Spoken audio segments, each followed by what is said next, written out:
अचानक दरवाजा उघडण्याचा आवाज आला तशी ती बाई कपाटाच्या दिशेने जोरात सरकत गेली आणि कोपऱ्यात जाऊन गायब झाली. स्वाती, हे बघ, आज खूप ताजी भाजी मिळाली आहे. आज मस्त जेवण्याचा बेत कर. आनंद टेबलावर सामानाची पिशवी ठेवत बोलला. पण स्वाती भानावर कुठे होती? ती तर केव्हा शुद्ध हरपून खाली पडली होती. स्वातीला हाक मारत आनंद किचनमध्ये गेला, पण तिथे पण स्वाती नव्हती. म्हणून तो शोधत किचनमधून बाहेर आला तर स्वाती बेडरूमच्या दारात बेशुद्ध अवस्थेत पडली होती. आनंदने तिला घाईत बेडवर झोपवले आणि डॉक्टरांना फोन करायला बाहेर पळाला. फोन करून आल्यावर आनंद स्वातीला उठवण्याचा प्रयत्न करू लागला. तोपर्यंत डॉक्टर पण आले. काय झालं आहे स्वातीला? तिला सारखं असं का होत आहे? आनंद काळजीच्या सुरात बोलला.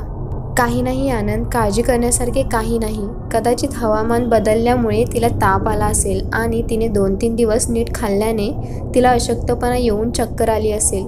मी औषधे बदलून देतो, नक्की फरक पडेल, असं सांगून डॉक्टर निघून गेले.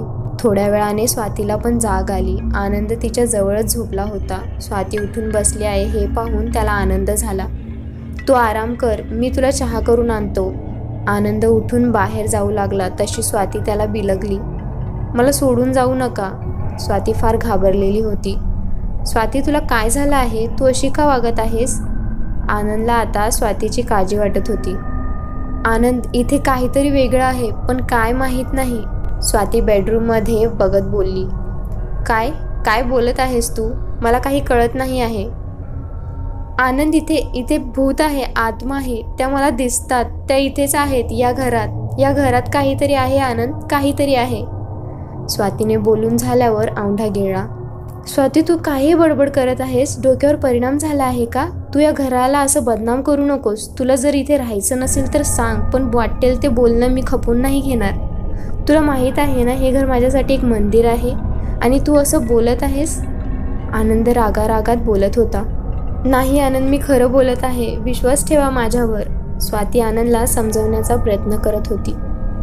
बस झालं स्वाती, आता मी एक शब्द पण ऐकून घेणार नाही. आणि आनंद बाहेर निघून गेला. संध्याकाळ झाली तरी आनंद अजून आला नव्हता. स्वाती आनंदची वाट पाहत घराच्या पायऱ्यावर बसली होती. काळोख वाढला होता. रात्रीचे 8 वाजत आले होते. स्वाती एकटीच घराच्या पायऱ्यावर बसली होती. तिला आता खूप भीती वाटत होती. आनंद अजून घरी का नाही आले? स्वाती बाहेर बघत बोलली. तेवढ्यात लाईट गेली. तसं स्वातीच्या पोटात भीतीने गोळा आला. आता ती आत घरात मागोसा घेऊ लागली. कुठून काय येईल सांगता येत नव्हतं. तशी ती सावधान झाली. तिने बेडरूमच्या दारात पाहिलं. तिथे अजून तरी काही दिसत नव्हतं. त्यामुळे ती जरा सावरली. पण हे समाधान काही वेळापुरतंच मर्यादित राहिले. कारण अचानक बेडरूममधून काळा धूर निघू लागला. कसला तरी घाणेरडा वास पूर्ण घरभर पसरला. स्वातीने आपलं नाक दाबून ठेवलं. कसला वास पसरला होता कळत नव्हतं, पण त्यामुळे मेंदूला झिंझिण्या मात्र येत होत्या. ती हा काय प्रकार आहे पाहण्यासाठी बेडरूमच्या दिशेने अगदी सावधपणे चालत होती. हळूहळू चालत ती दारात येऊन थांबली आणि आत डोकावून पाहू लागली. तर तिला बेड जळताना दिसत होते. ती घाबरली. हे कसं झालं अचानक हे स्वातीला कळत नव्हतं. ती पाणी आणण्यासाठी बाथरूमकडे पळाली. एक बादली पाणी तिने बेडवर ओतले आणि काय आश्चर्य, त्या एका बादलीने बेडवर लागलेली प्रचंड आग बघता बघता शांत झाली. पण त्या बेडवर कोणीतरी बसलेलं होतं. आता परत नको काही. स्वाती मनोमन देवाचा धावा करत होती. दोन्ही हात जोडून ती बेडकडे पाहत होती. ते जे काही बेडवर बसलं होतं त्याने आपले डोकं वर काढलं. ती पण एक मुलगीच होती. तिचे केस मोकळे होते आणि आगीमुळे अर्धवट जळालेले होते. त्यामुळे ती अजूनच भयानक वाटत होती. अंगात फक्त कुर्ता होता. तो पण पूर्ण अंगाला चिटकून बसला होता. आगीच्या गरमीमुळे तो अंगात रुतून बसला होता. चेहरा पूर्ण जळाला होता. हातपायाचं चामडं जळून आतील हाड दिसत होते आणि बेडवर रक्तच रक्त पसरलं होतं. ते पाहून स्वातीला उलटी झाली. ती बसलेली बाई उठून स्वातीच्या दिशेने येऊ लागली. जशी ती जवळ येत होती तसं जळालेल्या चामडीचा वास अजून उग्र येत होता. स्वाती भीतीने मागे मागे जात होती आणि सोप्यात अडखळून पडली. ती बाई जवळ येत होती तशी स्वाती उठून उभं राहण्याचा प्रयत्न करत होती, पण तिला काही केल्या उठून उभं राहता येत नव्हतं. ती बाई जसजशी जवळ येत होती तशी स्वाती भीतीने मागे सरकत होती आणि सोप्याच्या दुसऱ्या टोकाला जाऊन अडखळली. ती बाई आता जोरात हसू लागली. तिचं ते हसणं फारच भयानक होतं. अचानक तिचं ते हसणं थांबलं आणि स्वातीला काही कळायच्या आत ती वेगाने स्वातीच्या पायाजवळ बसली आणि तिच्या पायाला कुरवाळू लागली. तिचे ते चिकट हात पायावरून फिरताना स्वातीला भीती आणि किळस दोन्ही वाटत होते. तिने आपले डोळे घट्ट बंद करून घेतले. तिच्या कानात कुजबुज झाली. तू जिवंत नाही राहणार, तुला पण मारणार. दिवस मोजायला चालू कर. आणि तेवढ्यात लाईट आली. स्वाती अजूनही डोळे घट्ट मिटून बसली होती. हळूहळू तिने डोळे उघडले तर समोर आता काही नव्हतं. ती आपली सगळी शक्ती एकवटून घराबाहेर पळाली. पळता पळता ती कोणाला तरी धडकली. मला मारू नका, मला मारू नका, मी पाया पडते तुमच्या, मला सोडून द्या प्लीज. स्वाती गयावया करू लागली. स्वाती, स्वाती भानावर ये, काय झालं आहे तुला? आवाज ओळखीचा वाटला म्हणून स्वातीने डोळे उघडले तर समोर आनंद उभा होता. आनंद, असं म्हणून स्वातीने आनंदला जोरात मिठी मारली. आता काय झालं परत, काही पाहिलंस का? आनंदचा वैतागलेला आवाज ऐकून स्वातीची हिंमतच होत नव्हती त्याला काही सांगायची. नाही, काही नाही, ते बाथरूममध्ये मोठी पाल बघितली म्हणून घाबरले, बाकी काही नाही. स्वातीने खोटं सांगून वेळ मारून गेली. त्यामुळे तू घाबरून घराच्या बाहेर आलीस? आनंदने संशयाने विचारलं. स्वाती अजूनही ती बाई तिथे आहे का बघण्याचा प्रयत्न करत होती. चला आता, का रात्र बाहेरच काढायची आहे पालीला घाबरून? आनंद अजून नाराज होता हे स्वातीला अव्वाना कळलं होतं, म्हणून ती पण गुपचूप आत गेली. पण आनंद आला म्हणून तिला बरं वाटत होतं. जेवण आटपून आनंद झोपायला गेला, पण स्वातीला काही केल्या झोपच येत नव्हती. हा काय प्रकार आहे हे तिला आत्ता जाणून घ्यायचं होतं. आत्तापर्यंत एवढं कळालं होतं की त्या तिघी जणी आहेत, पण त्या कोण आहेत, त्यांचा या घराशी काय संबंध, आणि त्या मलाच का म्हणून दिसत आहेत? तिचे विचारचक्र चालू झाले. स्वातीने ठरवलं की ह्या गोष्टीचा छडा लावायचाच. तिने मनात हे पक्क केलं आणि झोपून गेली. सकाळी जाग आली तेव्हा 7:30 वाजले होते आणि आनंद पण कुठे दिसत नव्हता. कदाचित जॉगिंगला गेले असतील असं विचार करून स्वाती फ्रेश होण्यासाठी बाथरूममध्ये गेली. बाहेर आल्यावर ती विचार करू लागली की ह्या सगळ्याची सुरुवात ह्या बेडरूमपासून झाली. त्या तिघी ह्या बेडरूममधूनच बाहेर येत होत्या, म्हणून तिने बेडरूम शोधायला सुरुवात केली. ती प्रत्येक वस्तू, प्रत्येक कोपरे, प्रत्येक सामान काळजीपूर्वक पाहू लागली. खूप शोधाशोध करूनही काही मिळालं नाही म्हणून ती नाराज झाली. थकून बेडवर बसल्यावर तिला एकदम आठवले की त्या दिवशी ती दुसरी बाई त्या कपाटाच्या कोपऱ्यात जाऊन गायब झाली. तशी स्वाती विजेच्या वेगाने उठली आणि कपाट उघडून पाहू लागली. तिने कपाटातले सर्व सामान काढून बेडवर टाकले, पण त्यात पण तिला काहीच मिळाले नाही, म्हणून ती भिंतीवर हात आपटून तिथेच उभी राहिली. तेव्हा तिच्या लक्षात आलं की भिंत आतून पोकळ आहे. तिने पूर्ण भिंत चाचपडली. तेव्हा तिला कळालं की कपाटाच्या मागील भिंत तेवढीच पोकळ आहे, म्हणून ती कपाटावरील सर्व सामान काढून कपाट ढकलण्याचा प्रयत्न करू लागली. तेव्हा तिला आनंद घरी आल्याची चाहूल लागली. तशी ती कपाटाजवळ उभं राहून कपडे लावायचं नाटक करू लागली. हे सर्व काय आहे स्वाती, एवढा का पसारा केला आहेस? काही नाही, खूप पसारा होता ना, म्हणून सामान लावत होती. स्वातीचं श्वास जड झालं होतं. स्वाती, आय एम सॉरी, काल जे बोललो त्याबद्दल, पण काय करू, तुला माहीत आहे ना मला या घराबद्दल किती अटॅचमेंट आहे ते, म्हणून तू असं बोलली तर मला वाईट वाटलं. आनंद खाली मान करून बोलत होता. आनंद, तुम्ही वाईट वाटून घेऊ नका, माझं पण चुकलंच. स्वातीने आनंदचा चेहरा आपल्या हाताच्या ओंजळीत घेऊन बोलली. चल दोघं मिळून चहा पिऊ मस्त. आनंद खुश होऊन बोलला. हो बसा तुम्ही, मी तुमची आवडती इलायचीवाली चहा आणते. स्वातीच्या चेहऱ्यावर पण आनंद दिसत होता. अच्छा ऐक ना स्वाती, आज जॉगिंगला गेलेलो तर माझा खूप जुना मित्र भेटला ग. शाळा सोडल्यापासून आज भेटला. तो पण सुट्टी काढून गावाला आला आहे. तर संध्याकाळी आमच्या 3-4 मित्रांचा ग्रुप पार्टीला जाणार आहे. If you don't mind can I? अहो तुम्ही जावा, माझी का परवानगी मागत आहात? स्वातीने आनंदच्या हातावर हात ठेवत बोलली.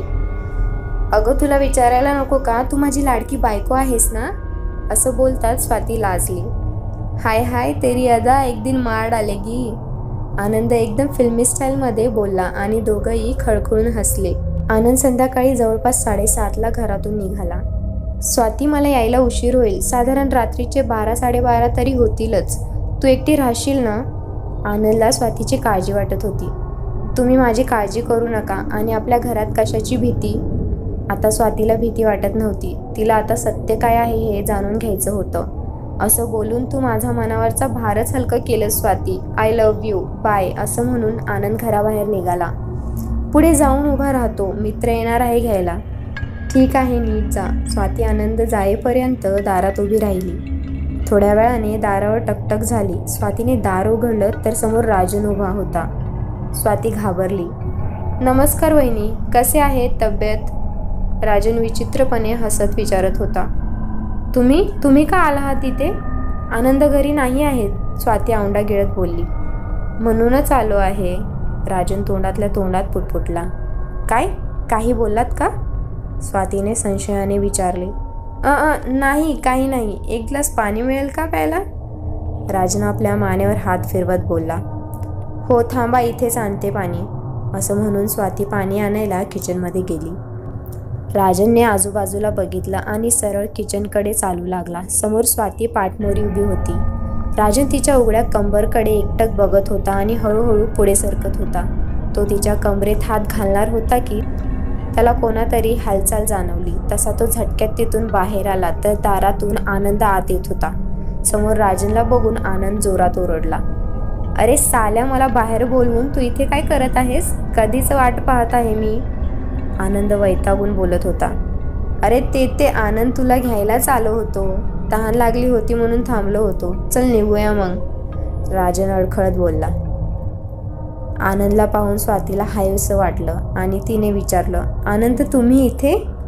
अगं माझं घड्याळ हा, हे बघ, इथेच राहिलं होतं. आनंद घड्याळ मनगटावर बांधत बोलला. चल आता, नाही तर उशीर होईल. राजनकडे बघत आनंद बोलला. तेवढ्यात तिला बेडरूममध्ये पुन्हा हालचाल जाणवली.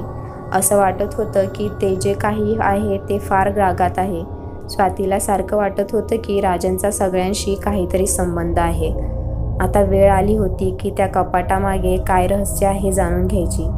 स्वाती लगबगीने बेडरूममध्ये गेली. सर्व सामान तिने बेडवर काढून ठेवले आणि कपाट ढकलण्याचा प्रयत्न करू लागली. सामान काढल्यामुळे कपाट ढकलत जात होतं. शेवटी 10-15 मिनिटे जीवाचा आटापिटा करून कपाट बऱ्यापैकी सरकलं होतं आणि पुढचं दृश्य पाहून स्वाती जागेवरच थकली. त्या कपाटामागे दरवाजा होता आणि त्याला टाळा होता. स्वातीने हातोडी आणून तो टाळा 2-3 फटक्यात तोडून टाकला. आता स्वातीला दरवाजा उघडण्याची भीती वाटू लागली. माहीत नाही आत काय असेल, पण तिने निश्चय केलं होतं की सत्याचा शोध लावणार म्हणून तिने ताकदीने दरवाजा उघडण्याचा प्रयत्न केला. पण जसा दरवाजा उघडला, आतून एक उग्र असा दर्प आला जो असह्य होता. आत काळोखही भरपूर होता. स्वातीने आधीच बॅटरीची तयारी केली होती. आत तिला पायऱ्या दिसल्या. नाकावर हात ठेवून ती पुढे जाऊ लागली. 10-12 पायऱ्या संपल्यावर खाली खूप खोली मोठी होती.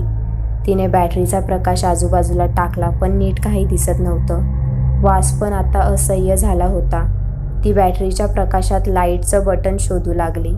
2-3 मिनिटं शोधाशोध केल्यावर तिला बटन सापडलं आणि खट्ट असा आवाज करून लाईट लागली. प्रकाशात समोर स्वातीला जे दिसलं ते तिने कधी आयुष्यात पाहिलं नव्हतं. आता चक्कर येणं एवढंच बाकी होतं. समोर एक बेड होता, लाकडी जुना असा. त्यावर चादर अथरली होती पण पूर्ण रक्ताने माखलेलं. त्याच्या दोन्ही बाजूला साखळ दंड होते. बाजूला लोखंडी मांडणी होती. त्यावर वूडकटर, छिन्नी, हातोडा, 2-3 प्रकारचे चाकू, ब्लेड आणि असं बरंच काही ठेवलं होतं. स्वातीने जवळ जाऊन पाहिलं तर सगळे अवजारे रक्ताने माखली होती. ते बघून स्वातीला मळमळ आलं. सगळं रक्त सुकून होतं.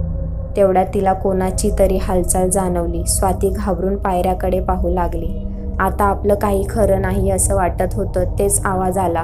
स्वाती, तूच आहेस ना गं? आवाज ऐकून स्वातीला धीर आला आणि ती पळत त्या व्यक्तीकडे धावत गेली. निलिमा, स्वाती आनंदाने ओरडली. तुला पाहून मला खूप धीर आला Nilima. I miss you so much. आणि स्वाती रडायला लागली. अगं हो, तू बोलावलं आणि मी येणार नाही असं होईल का? निलिमा स्वातीची खास मैत्रीण होती. अगदी लहानपणापासून स्वातीने सगळा प्रकार निलिमाला आधीच सांगितला होता. निलिमाला कळालं होतं की स्वातीला तिची गरज आहे म्हणून ती आली होती. निलिमा, हे बघ समोर काय प्रकार आहे ते. असं म्हणून स्वातीने समोर बोट दाखवलं. समोरचं दृश्य बघून निलिमा हादरली. नक्की इथे काहीतरी विचित्र असं होत आहे, जो आनंदच्या अपरोक्ष इथे येतो, कारण तसंही आनंद इथे नसतात. पण काय असेल हे? स्वाती आता सखोल विचार करू लागली. ह्युमन ऑर्गन ट्रॅफिकिंग म्हणजे मानवी अवयव चोरून विकण्याचा धंदा. निलिमा डोक्यावर जोर देऊन बोलली. पण निलिमा, तसं असतं तर हे अवयव स्टोअर करण्यासाठी काहीतरी साधन असतं ना? नाही, हे काहीतरी वेगळंच आहे, आपल्या कल्पनाशक्ती पलीकडे. पण काय? आनंदला हे सगळं सांगावं लागेल, म्हणजे त्यांचा माझ्या बोलण्यावर विश्वास बसेल. दोघंही त्या लाकडी बेडकडे बघून बोलत होते की तोच पाठीमागून जोरजोरात हसण्याचा आवाज आला. एक व्यक्ती पायऱ्यावरून उतरून खाली येत होता. अर्ध्या पायऱ्यावर अंधार असल्यामुळे त्याचा चेहरा दिसत नव्हता, पण तसं तो प्रकाशात येत होता तसा त्याचा चेहरा नीट दिसू लागला. वा, म्हणजे माझ्या सुशील आणि हुशार बायकोने ही खोली शोधली तर? आनंद टाळ्या वाजवत बोलला होता. आनंद, तुम्ही? म्हणजे तुम्ही? हे सगळं तुम्ही केलं? स्वातीला खूप मोठा धक्का बसला. हो, मीच तो जे हे सगळं केलं, आनंद रागाने बोलत होता. पण का आनंद, का? आणि हे काय आहे सगळं? स्वाती रडत रडत बोलत होती. मी हे केलं ते माझ्या बाबांसाठी. माझी आई, अरे आई बोलायला पण लाज वाटते मला त्या बाईला. माझे बाबा खूप प्रेम करायचे त्या नालायक बाईवर, पण काय झालं, तिला ना तिने धोका. बाबा घरात नसताना वेगवेगळ्या पुरुषाबरोबर संबंध ठेवायची. माहीत नाही किती यार होते तिचे. दिवसातून 2-3 वेळा तर हे सगळं ठरलेलं असायचं.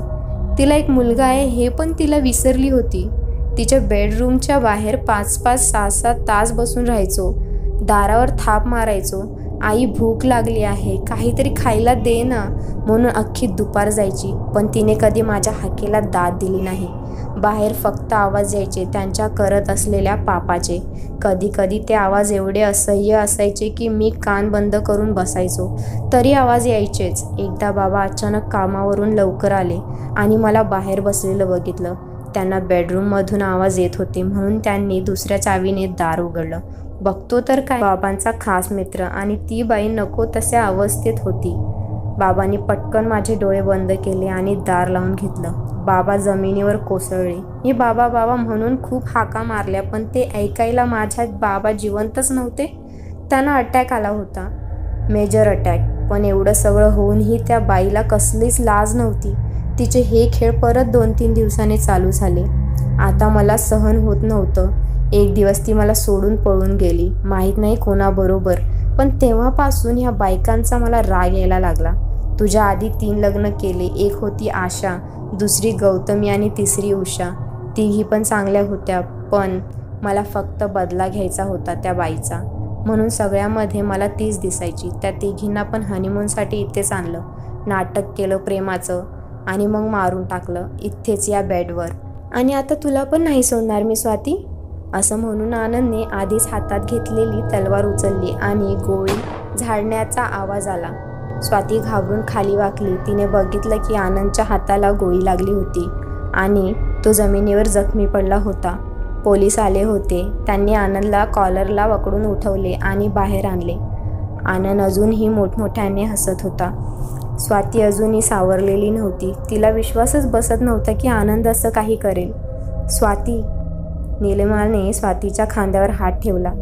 हे पोलीस, मीच बोलवलं होतं. तुझा फोन आला तेव्हाच मी माझ्या ओळखीच्या पोलीस ऑफिसरला सांगून ठेवलं होतं.